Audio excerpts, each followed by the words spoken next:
Hey everyone, I am Matt. Thank you for watching this. I can confidently say that there has never been a single year in human history that some humans have not experienced wars. Only in recent decades that we have the most peaceful period in human history. Even in this most peaceful period, there are conflicts going on around the world where hundreds and even thousands of people killed and injured on a daily basis. Today, there are active conflicts in Ukraine, Palestine, and Yemen, just to name a few. Looking at history filled with endless wars fought predominantly by men, one can conclude that wars give millions of men a purpose, albeit a short-term one. So to avoid war, men have to be tamed, sedated, and civilized. But another way is to read about the horrors of war. So what are some of the most profound anti-war novels out there? And what are they about? And how they go about criticizing wars. In this video, I'll tell you about some of the most beautiful anti-war novels of all time. Let's start in Germany. Why not? I know I should not mention the war, but in this video, I cannot avoid it. All Quiet on the Western Front by Erich Maria Remarque is one of the most successful German novels of all time, sold more than 20 million copies around the world. It's also one of the most anti-war novels of all time. It goes really deep about the horror and absurdities of war. Here's a quote when a German soldier talks about his French enemy. Why do they never tell us that you are poor devils like us? That your mothers are just as anxious as ours? That we have the same fear of death and the same dying and the same agony? Forgive me, comrade. How could you be my enemy? The main story is about World War I. A soldier's alienation from civilian life makes him to question the purpose of war by telling how futile it is. For example, in the battle, every day the soldiers advance a few meters, and then the next day they lose a few meters in territory. But here's what's crazy. For that meter of land, many lives are lost on both sides. Basically, it's telling us that there are no winners in war, but only the loss of lives. But the saddest part of war is not just the dead, but also those who survive. During the war, soldiers become like machine guns and ruthless killers. But when peace arrives, these soldiers are so psychologically and emotionally changed that they cannot feel at home. Here's a quote. "We have so much to say, and we shall never say it." I think this novel should be read by those who enlist themselves to be soldiers. Soldiers are often recruited by lofty promises, and they are never told about what it's like to come back from the horror of war. No wonder self-deletion rate is much higher among ex-soldiers. So, All Quiet on the Western Front is a fantastic novel, short, sharp, and brilliantly written. For our next pick, we move across the border to France. Journey to the End of the Night by Louis Ferdinand Céline was actually written partly in response to All Quiet on the Western Front, as Céline was influenced by Remarque. The story is somewhat similar, but from a French perspective. It tells the story of a medical student who is so won over by patriotic feelings that he, in the spur of the moment, enlists himself to fight Germans in First World War. But once he arrives at the front line, he realizes that those Germans have done nothing wrong to him, and he starts questioning the whole idea of war. He realized that his enemies are not the German soldiers, but the ruling class in his own country. Quote, "The poetry of heroism holds an irresistible appeal for people who aren't involved in a war, especially when they're making piles of money out of one." He becomes very cynical about the war and realizes that the leaders only love you when there's a war to be won. At times of peace, they do not care about you. Here's a quote. "I warn you that when the princes of this world start loving you, it means they are going to grind you up into battle sausage." The protagonist drifts around the world from France to Africa, then America, and back to Paris, where he becomes a doctor. The novel is a reflection on the stupidities and ironies of human life with a very pessimistic lens. Here's a quote. A village, even a small one, takes at least all night to burn. In the end, it looks like an enormous flower. Then there's only a bud, and after that, nothing. That is war for you. I have a full video on this masterpiece, so you can watch here. For our next pick, let's move to America. Not really, the story is still set in Europe. Just like the protagonist of Catch-22, Joseph Heller himself was a pilot during World War II. The novel is about a pilot who tries to get out of war, but the only way out for a physically healthy man is to prove that he's insane. Death is another option, but to dodge the war alive, you have to have a physical injury or insanity. However, if you can prove your insanity, then you can't be insane. Because if someone is mad, that person wouldn't know his madness unless he does something mad, which might kill you or injure you. Hence, this is Catch-22 situation. This is a perfect metaphor that war is basically absurd because the enemy is not just those shooting at you. Quote, the enemy is anybody who's going to get you killed, no matter which side he's on. The novel depicts the tragic lives of men during the war. Nowadays, armies are recruited voluntarily in most countries, but in the past, men were forced to fight in wars in which most of them never returned home. Catch-22 shows that despite wars having black and white divide, either your ally or enemy from a tribal perspective, but seen from an individual perspective, it really is absurd. From Europe, we move to Vietnam. Set during the Vietnam War, The Things They Carried by Tim O'Brien is a collection of interlinked short stories about the nitty-gritty of daily lives of soldiers during the war. There are so many different stories in this book that it makes it difficult to summarize here. As the title suggests, the main focus is on the things soldiers carry with them. Not just the heavy weapons, equipment, food and water, but it's also about the memories, terror, love, loss, nightmares, etc. that they carry with them during the war and after the war. For the outsiders, war are only seen through the win or loss, but for those participating in combat, war is much more. Quote, war is hell. That is not half of it, because war is also mystery and terror and adventure and courage and discovery and holiness and pity and despair and longing and love. War is nasty, war is fun, war is thrilling, war is drudgery. War makes you a man, war makes you dead. But despite the book being very open about the horrors of war, in one crucial scene the narrator reflects on killing an enemy soldier.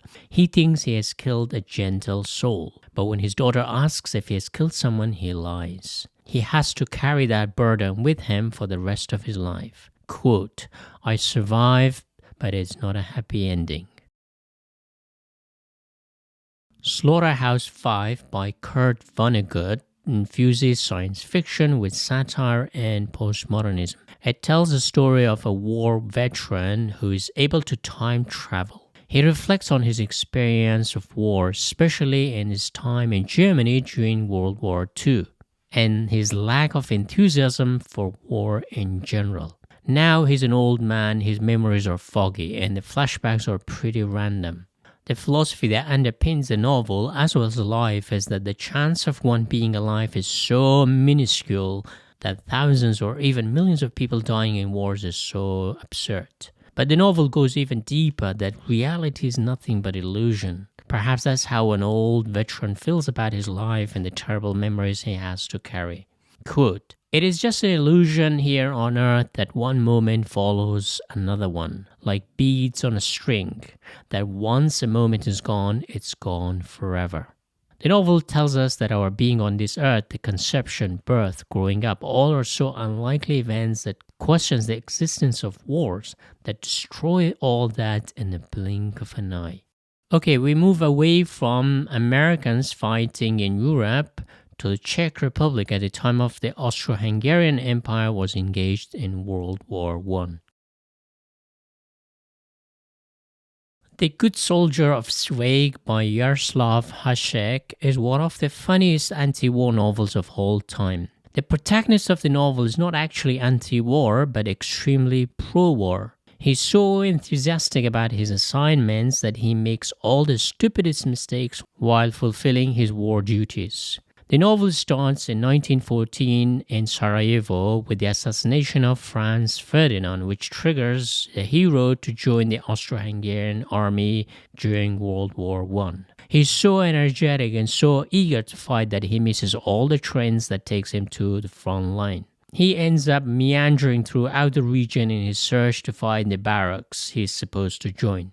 But that's not all. In his search to find his barrack, he gets himself arrested on the suspicion of spying and deserting. He is the kind of soldier that gets you into more trouble than actually helping you.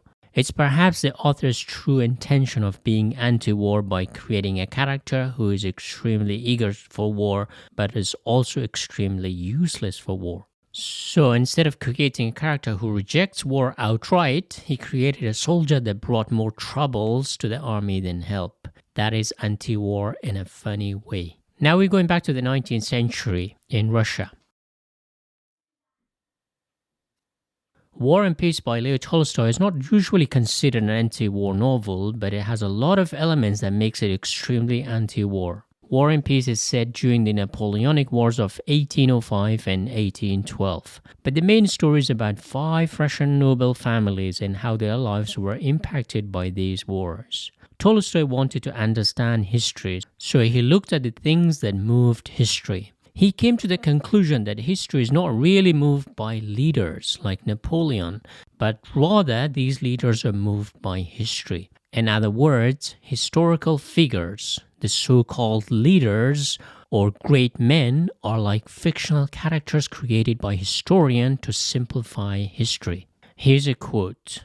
The movement of nation is caused not by power, nor by intellectual activity, nor even by a combination of the two, as historians have supposed, but by the activity of all the people who participate in the events, and who always combine in such a way that those taking the largest direct share in the event take on themselves the least responsibility, and vice versa.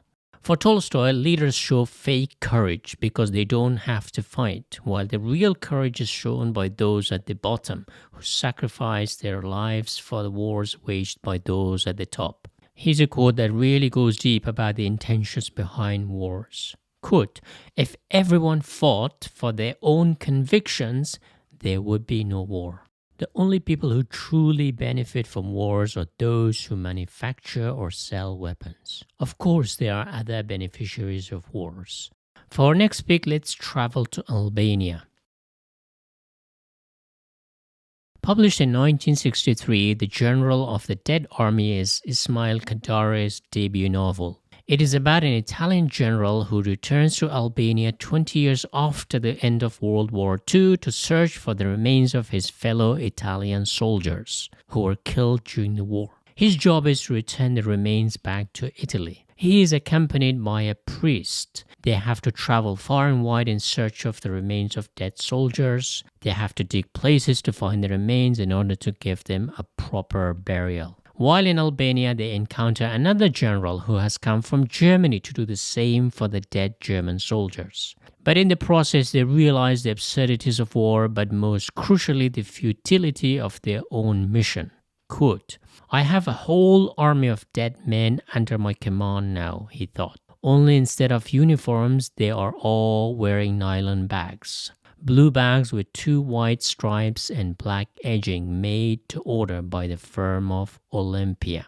For our next pick, we move back to Germany. The Tnd Drum by Günter Grass tells the story of an old man sitting in a mental asylum after World War II.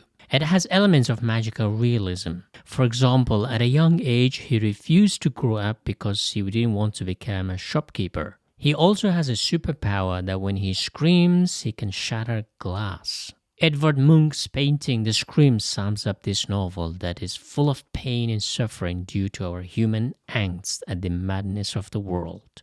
Quote, if hell is in store for us someday, one of its most refined forms of torture will be to lock a person naked in a room filled with framed photos of his era.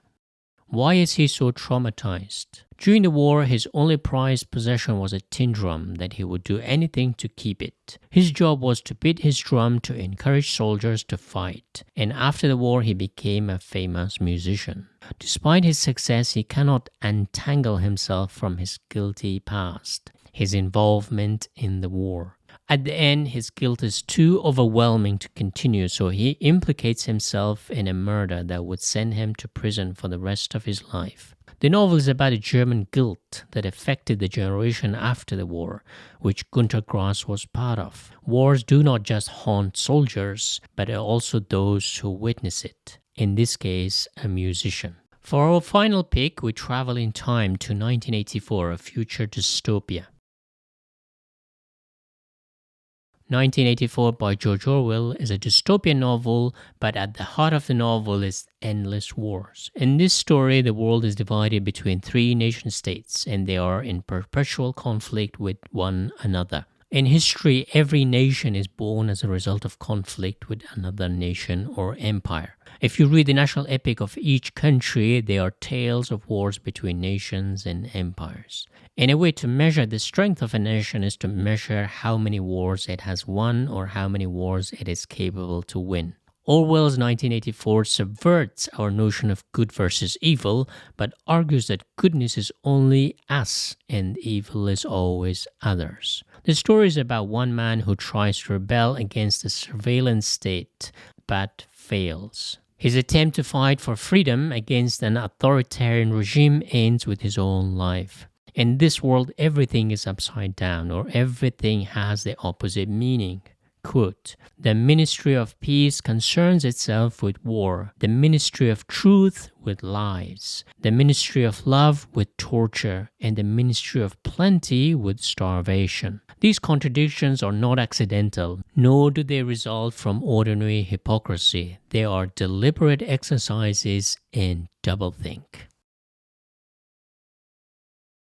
Can we really avoid wars? Among animals, humans are one of the most violent species simply because we have to compete for food and for mating. War is in our DNA. As soon as a sperm leaves our body, it has to find its way to fertilize an egg. This is why most wars are fought by men, because men are the disposable sex. The French writer Louis Ferdinand Céline depicts this beautifully in his masterpiece, Journey to the End of the Night.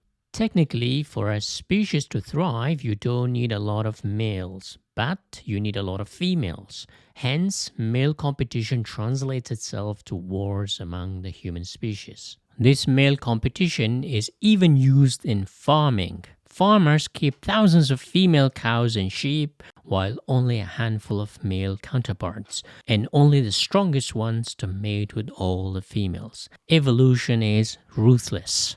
However, what distinguishes humans from other animals is our rational faculty. Today, the world is perhaps the most peaceful it has ever been. While there are still hundreds of violent conflicts going on around the world as a whole is pretty safe for the majority of us. But our rational faculty has a memory time bomb. We tend to forget the carnage of wars after a couple of generations. Large-scale conflicts tend to be cyclical. So who knows what would happen in the next 50 years or 100 years. People living 100 years ago in 1924 had no idea that some 15 years later, a terrible war would break out in Europe that would kill an estimated 70 million people. We are like fish inside our own little pond we call our time. Today, men are much more sedated, domesticated, and tamed compared to centuries before. But one can never be sure if there are bigger conflicts undercurrent brewing right now. Fingers crossed we remain sober and rational. One way to remain alert about the horror of wars is to read these brilliant novels. I hope you enjoyed this video. What do you think? Do you agree with me? What are some novels that I missed? Leave a comment down below. Thank you.